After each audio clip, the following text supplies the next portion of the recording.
যারা যারা প্রপার্টি বানাতে চাইছো বা নিতে চাইছো, নিতে পারছো না, বাড়ি নিতে চাইছো নিতে পারছো না, অবস্টাকেলস আসছে, তাদের জন্য আজকে এই বাস্তু রিলেটেড রেমেডিটা।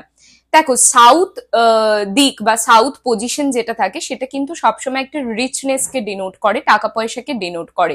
তোমরা দেখবে ইন্ডিয়ারও সাউথ পার্টে যে কান্ট্রিজ গুলো আছে সেখানে টেম্পলসে গোল্ডের মূর্তি বা গোল্ডের অর্নামেন্টস অনেক বেশি থাকে, তারা অনেক বেশি কিন্তু রিচ হয়ে থাকে।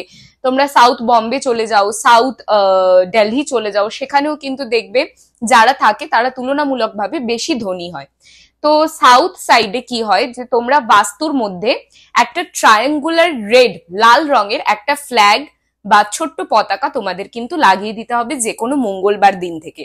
তারপর দেখবে তোমাদের প্রপার্টি অ্যাসেট রিলেটেড প্রবলেম গুলো, অবস্টাকেলস গুলো আস্তে আস্তে দূর হতে শুরু করবে, এবং যেভাবে তোমরা নিতে পারবে সেই নেওয়ার জন্য ওয়েলথের রাস্তাও কিন্তু আস্তে আস্তে খুলতে শুরু করবে। প্লাস লাল রঙের ফ্ল্যাগ কিন্তু হনুমানজিরও প্রতীক বলা হয়ে থাকে।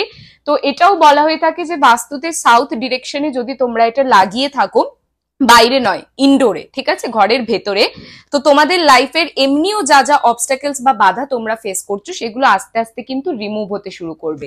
তো ডেফিনেটলি এই রেমেডিটা তোমরা ফলো করো এবং আমাকে রেজাল্ট জানাতে কিন্তু ভুলো না। ভালো থেকো।